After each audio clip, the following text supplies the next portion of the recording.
Hello and welcome everyone to Silent Hill Symbolism. Hello Nacho, Julie, the nerdiest girl, Daniel, Blaze, Aura, Billy, frickin' dweeb, Lobsel, Clark, Charlotte, Leon, Daniel.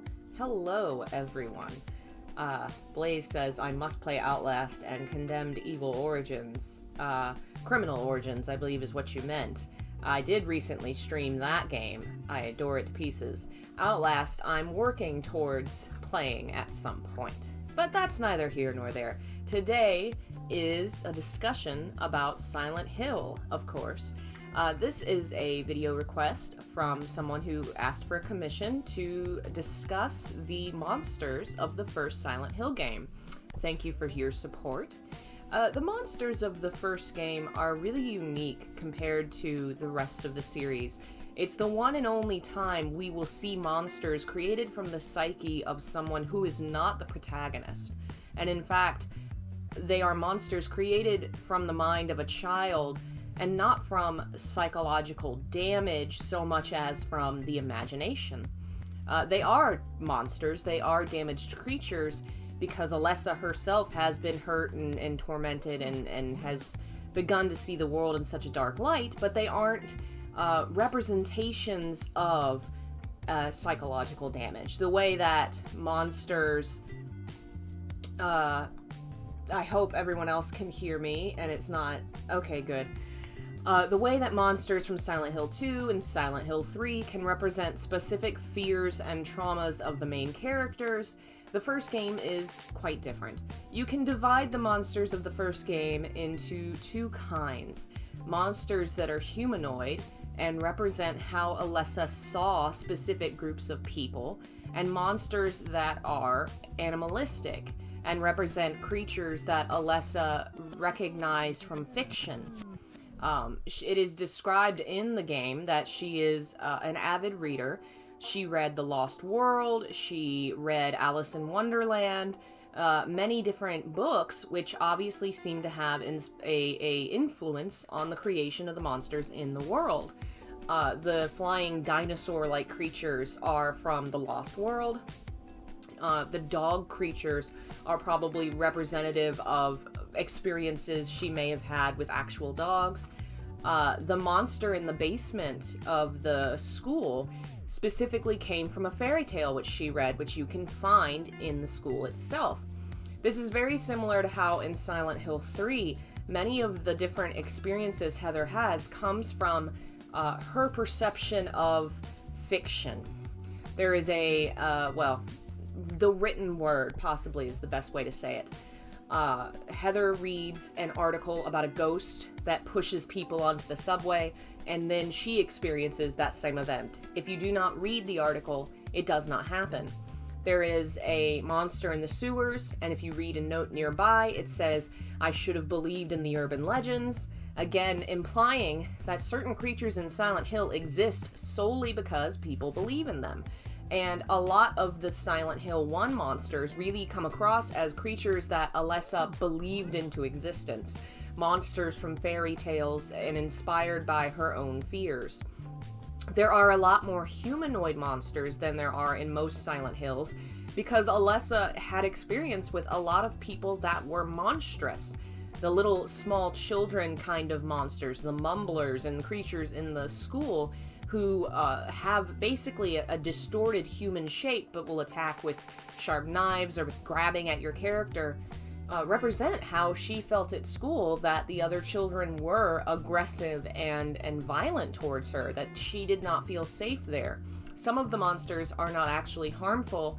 There are little small children kind of ghost creatures that squeak and run around and run away, perhaps either representing Alessa herself or other children who suffered bullying the way that she did, which essentially divides the children of the game between bullies and victims. The nurses and doctors are the same. They appear far more human, as if they haven't been transformed, or as if they were people who were transformed, and the children monsters are just monsters imagined to look and represent the children. They are the representative of the fact that Alessa was kept essentially imprisoned in the hospital and tortured by those who were in the know. obviously not every doctor or nurse in the hospital knew, but Alessa's experience with them was pain and torture. And so the nurses and the doctors are monsters who inflict pain upon you. The fact that they are parasites controlled may represent the fact that they were not completely knowledgeable of what was happening. They were not coherent or agreeing with what happened to Alessa, but still allowed it to happen because they worked at the hospital, they worked for Kaufman, there may have been hints or clues that were ignored, and because of that, she sees them like mindless parasites, controlled and turned into tools of violence, very similar to how anyone working at that hospital under Kaufman's control, knowing or not, was part of her suffering. The parasite is really unique and only exists in this game, partially I think because of Alessa's experience with the fact that so many of those who hurt her didn't do so necessarily intentionally, like the nurses and doctors, possibly other children who weren't involved in the bullying but were in the classroom and just became associated with her pain and suffering. And the fact that she has these psychic powers, and few of the other games are going to delve as much into characters having powers and abilities, so you're not going to have as many instances of characters controlling people's minds. They could have if they wanted to. Claudia seems to have some abilities like that, and we see her with the missionary creature, which looks human when you look at its face. It's possible that something similar with a parasite happened to that creature. Walter seems to have a similar power, and we see the ghosts are kind of an extension of that. But Silent Hill 1 definitely does it the most and goes the furthest with it. Another very interesting monster in the game is called the Night Flutter. It's a creature that you fight as a boss, the giant butterfly you fight on a roof. It's a creature that transforms, and this game is a lot about transformation, about the transition between worlds, the transformation between the two girls who are two different people who then at the end of the game change once again. The butterfly is a symbol of transformation. The moth is a symbol of death. The fluttering little creature in Japanese mythology often represents the soul. And the creature we see the first time is a little bug, a little caterpillar in the mall, and then goes and transforms. Later in the level, you will actually see that Alessa collects butterflies, and one of them on her wall is missing. Possibly this ties into her imagination where she may have lost one, and, in her imagination thinks, oh, well, maybe it escaped. I'd like to imagine it's still out there. Or, if you want to think more literally, she turned one into a creature to defend her. It depends on how you see her powers. Is she doing this unconsciously, or is she aware? We really don't know, because I think part of the argument for being unconscious about it is that the monsters are definitely violent towards Harry, even when he turns around and realizes that Alessa needs help, but at that point she has lost control. But the other argument, the other side, Harry is kind of her enemy for the most part of the game, and the monsters do represent things that are from her mind, and if she is in control of the transformation, perhaps she's in control of the monsters. But by the end of the game, it's clear that whatever control she may or may not have had, she has lost. So I don't know that it changes much if we determine whether or not she was in control of anything.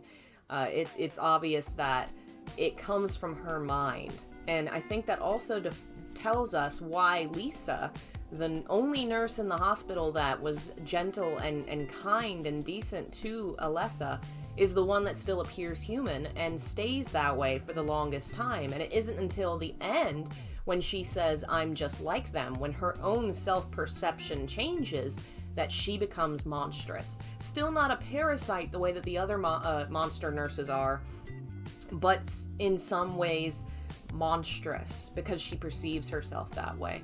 Most of the first game is about the perception of people, the perception of them and their behaviors representing what they actually look like, because this is a world of dreams and nightmares that can make how you perceive things a reality.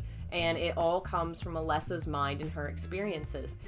The monsters are possibly less frightening than some of the other games because of the limitations of technology at the time, because they were still figuring out how to design these monsters, where to go with them. But if you look at the original concept art, a lot of them are far more grotesque and gruesome than they could be on screen. There are details that are lost in the PlayStation version because they just couldn't render them. But they are all very horrifying when you look at their concept art. The Stalker monster. I have a page pulled up here of all the monsters in the game. There's the Bloodsucker. The Bloodsucker representing the fact that the hospital is draining Alessa. The cult is trying to draw energy from her to basically suck her life out. And you see the Bloodsucker creatures in the hospital do much the same. Let's see, the Stalker. That's the invisible ghost. Which are actually, like I said, harmless versions of the children monsters, which may represent Alessa, the fact that she felt that her suffering was invisible, that she was not seen, possibly other children who were victimized by bullies at the school. Whoever they represent, it's clear that it relates to the bullying that happened at the school.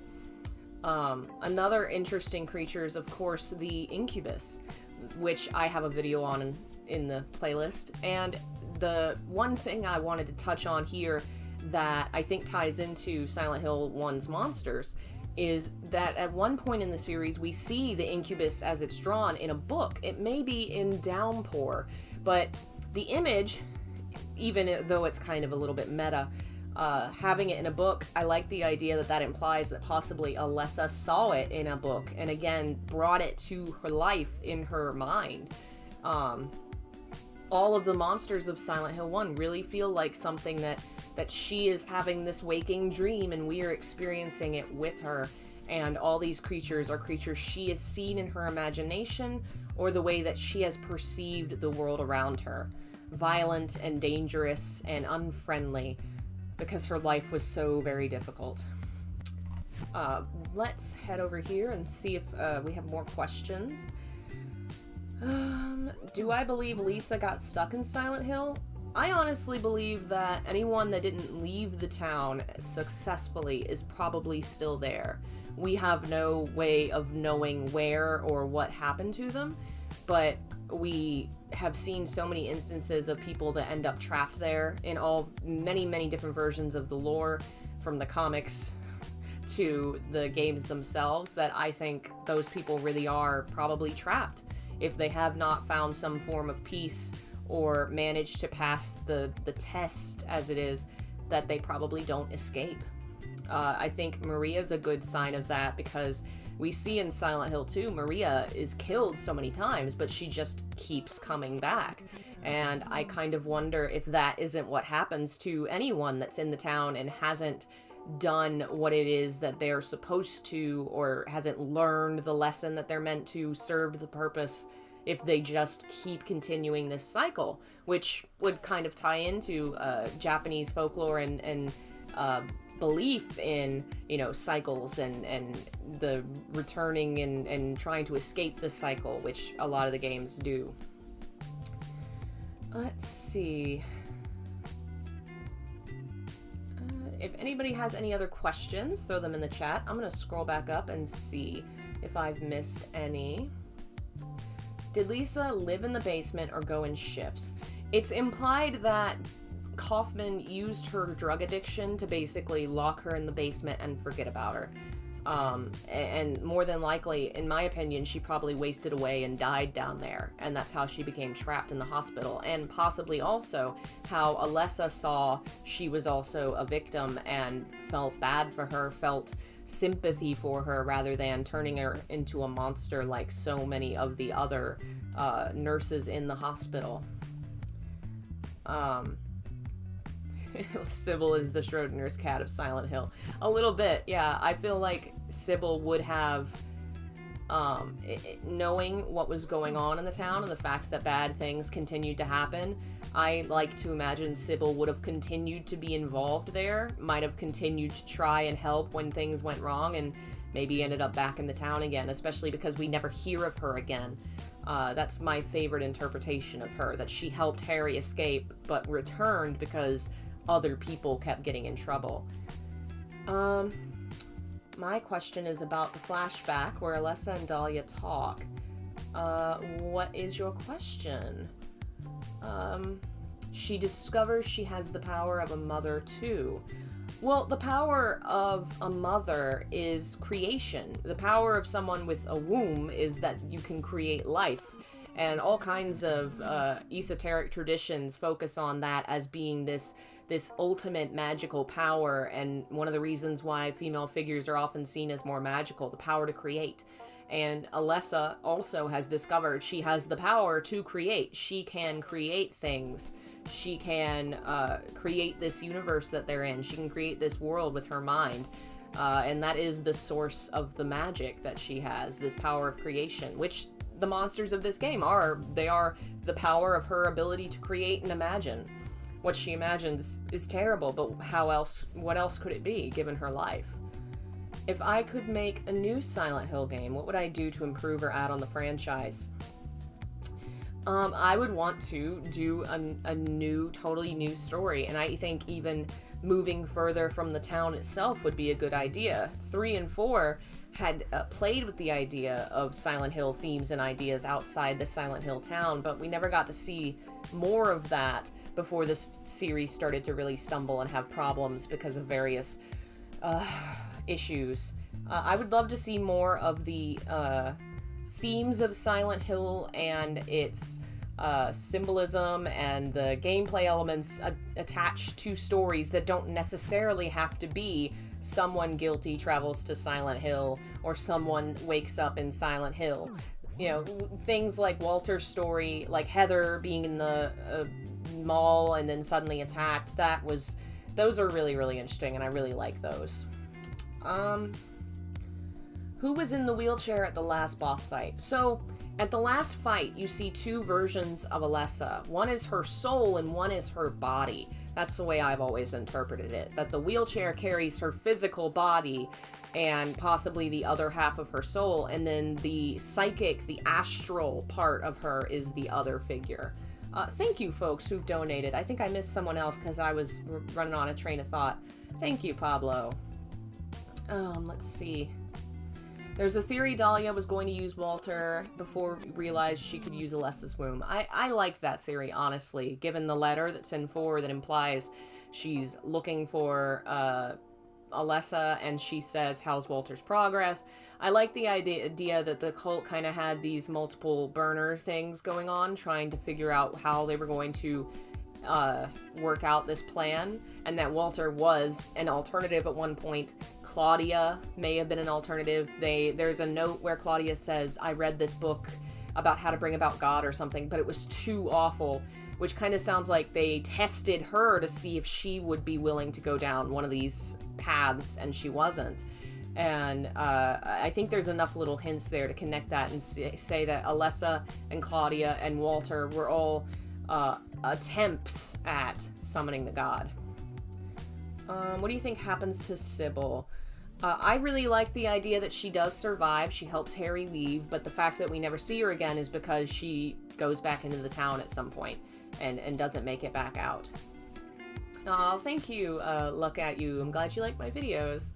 The flying creatures in Silent Hill 1, those, from what I've seen in background information, those come from The Lost World, which is a story of I know vaguely of it, a story of an island that has dinosaurs, and that is what they drew from for it, and the idea was that Alessa read this book and was, frightened by that image, and I think it just plays into the fact that she's a child, and a child can read a book about dinosaurs and be so frightened that it becomes something that's stuck in her imagination.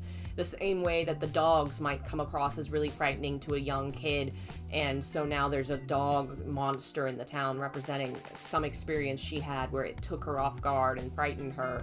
That's the monsters in this game really feel like psychic impressions on a child's mind just being set free. That she can't control this possibly, or can't completely control it, and so we're seeing her fears and experiences put on display. Let's see. Did Dahlia also have to look out for the monsters, or was she safe from them? Presumably, given how easily she travels around, I think she must have had ways of protecting herself, her own magic. I think Vincent from 3 must be similar, because both of them travel through very dangerous places with little to no suffering. I don't think they're as powerful as other figures, or else they would not have been killed so easily. Claudia just stabs Vincent to death. Dahlia is struck by lightning out of the blue. I think they probably have some power, enough to push away these, weak everyday monsters, not enough to beat figures like Alessa and Claudia. Alright, we're gonna start pulling this to a close and transition towards streaming some Silent Hill 4. Very excited about that. Let's see. How does the Sun Goddess play the role of Silent Hill? Sun gods and goddesses are always the most important figures almost always the most important figures in a mythology, because the sun is life, and especially to ancient agrarian societies, they need the sun to live, and the sun allows them to see, to eat, to be warm. And so those kinds of gods were almost always the king gods, queen gods, the most powerful figures. And so having that associated with their goddess makes sense. And visually, you get the images of light, warmth, radiance, a halo. Like, just so many of the most powerful religious symbolism comes from sunlight. And so connecting the cult's god, saying that that's a sun goddess, just seems natural to me. Alright, well, thank you all for joining me. I don't want to wear my voice out just yet when we still have more things to play. I hope you enjoyed it. Thanks to the person that commissioned this video. If you'd like to commission a video topic for $5, you can fill a commission sheet out on my website, and I'll add it to the list of Silent Hill stuff to come. My books are still open for pre-order. I finished most of the typesetting and things yesterday. I have to send it in for approval. It should be approved and sent to the printers by the end of the week, which is amazing. And then I'll just be waiting for the first copies to arrive. My other books on Silent Hill 1 and 2 are also still on sale, discounted, and shipping is still discounted as well. If you pre-order, I believe more than $40. All that's on my website. If you like what I do and you want to support it for as little as 99 cents a month, you can become a member on Patreon or YouTube, get access to bonus content, fiction and non-fiction works, extra videos, all kinds of things. You get to vote on what we stream, lots of stuff. After the Silent Hill 4 stream, we may be watching more movies. I may be testing something on my computer. I'm trying to see how much emulation my computer can handle. We'll see if I'm prepared to test that later. Thanks again to all of our members and donators today. Daniel, Pablo, Billy, thank you all so much for supporting the channel and allowing me to do this kind of stuff. I really enjoy it. And, Leon was also here. Thank you so much. Delvin. You're all amazing, and I will see you guys in a little bit for Silent Hill 4. Bye.